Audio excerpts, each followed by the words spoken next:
ইমাম আজম রহমতুল্লাহ আলাইহি কনফারেন্স 2026 ব্যবস্থাপনায় আঞ্জুমানে কাদিয়া চিশতিয়া আজিজিয়া কেন্দ্র পরিষদ আহ্বায়ক সিফাতুল জামিয়া গাউসিয়া মুইনিয়া কামিল মাদ্রাসা সম্মানিত অধ্যক্ষ শাহজাদা আল্লামা আবু ফরাহ মোহাম্মদ ফরিদউদ্দিন হুজুর মুদাজিল্লাহুল আলী সাজ্জাদুন নশীন দরবার আজিজিয়া আলিয়া শরীফ আজকে উপস্থিত আছেন আহলে সুন্নাত ওয়াল জামাতের মানবর চেয়ারম্যান মহোদয় সহ আহলে সুন্নাত ওয়াল জামাতের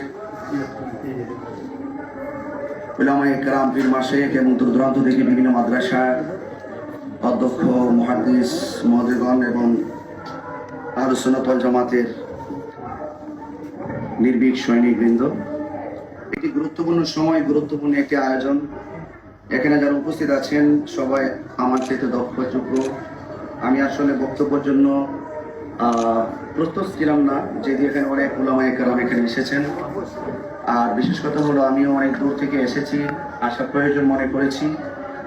আর বিশেষ করে আমার পূর্বে যে উলামায়ে কেরামগণ যে বক্তব্য রেখেছেন, অবশ্যই বক্তব্যগুলোকে আমরা যেন শুধু ঘটনা হিসাবে জানা হিসাবে নয়, আমরা যেন চেতনা হিসেবে হৃদয়ে ধারণ করি। এই বিষয়টা আমাদেরকে অনুধাবন করতে হবে এবং আমরা যেন আজকে এই আলোচনাগুলোর গুরুত্ব আমরা যেন বাংলাদেশের বিভিন্ন জায়গায় ছড়িয়ে দিতে পারি।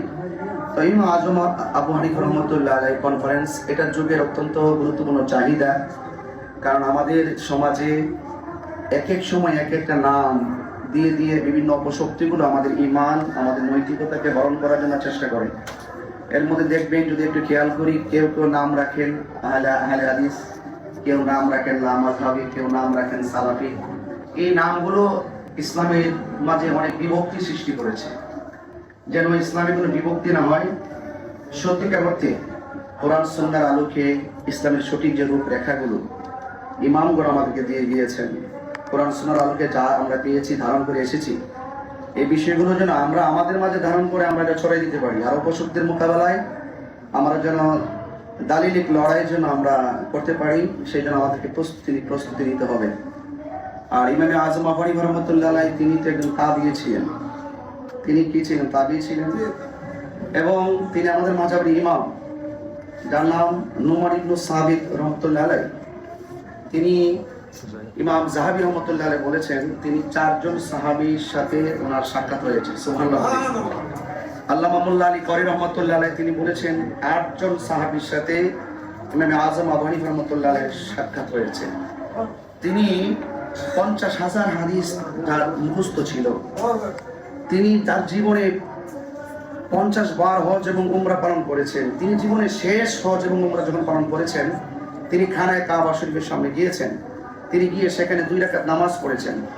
সেখানে তিনি প্রথম রাকাতে 15 পারা কোরআন পড়েছেন, দ্বিতীয় রাকাতেও তিনি 15 পারা কোরআন পড়েছেন, অর্থাৎ 1 খতম কোরআন দিয়ে তিনি সেখানে 2 রাকাত নামাজ আদায় করেছিলেন। তিনি দৈনিক 1 খতম কোরআন পড়তেন। রমজান মাস যখন আসতো, তিনি 60টি কোরআন খতম দিতেন। ওনার উস্তাদের সংখ্যা 400। 40 জন প্রখ্যাত আলেমদেরকে নিয়ে তিনি একটি ফতোয়া বোর্ড করেছিলেন, মাজালিসুল ফিকহ।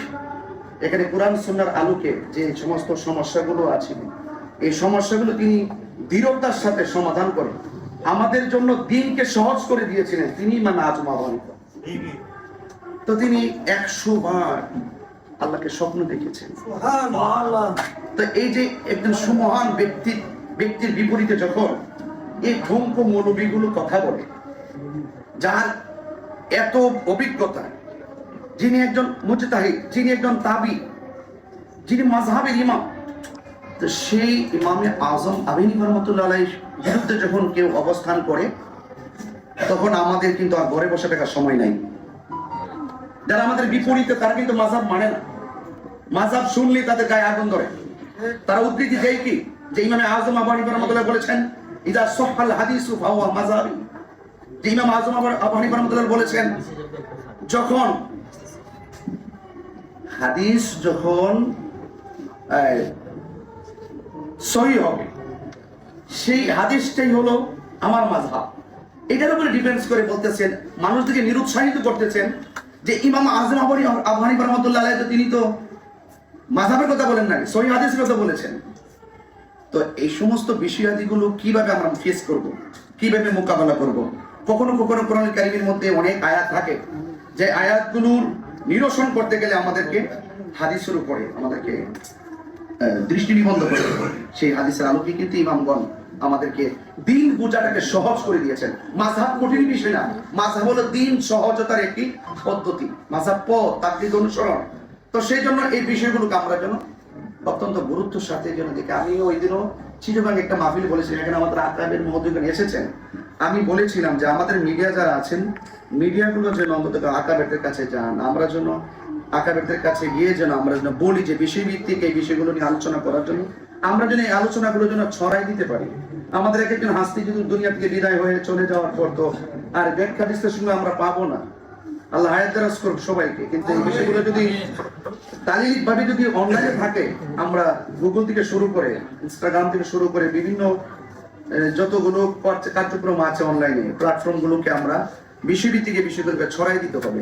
এই জন্য আমরা আকাবেদের কাছ থেকে আমরা যেন এগুলো সংগ্রহ করি এবং বিষয়ভিত্তিক আলোচনা করে মাযহাবের গুরুত্ব যেন আমরা তুলে ধরতে পারি। আল্লাহ পাক আমাদের সকলকে বোঝার তৌফিক দান করুন এবং আমাদের সকলকে ঐক্যবদ্ধভাবে, আমরা আজ কিন্তু বিচ্ছিন্ন নয়। আমাদের একজন প্রখ্যাত আলোচক তিনি বলেছিলেন যে ওনারা সংখ্যায় অত্যন্ত নগণ্য, এরপর তারা এগিয়ে যাচ্ছে কেন? একমাত্র তারা দ্রুততার সাথে মানে চালাকি করে অনলাইনটাকে ব্যবহার করে। ঘরের কোনায় বসে গ্রিন স্ক্রিন লাগিয়ে খানায় খাবার ছবি পিছন দিয়ে লাগিয়ে একটা বড় একটা ভিডিও ছেড়ে দিল, আর পাবলিক এটা খেয়ে মনে মনে ভাবলো যে সুন্দর আলোচনা কিন্তু করেছে।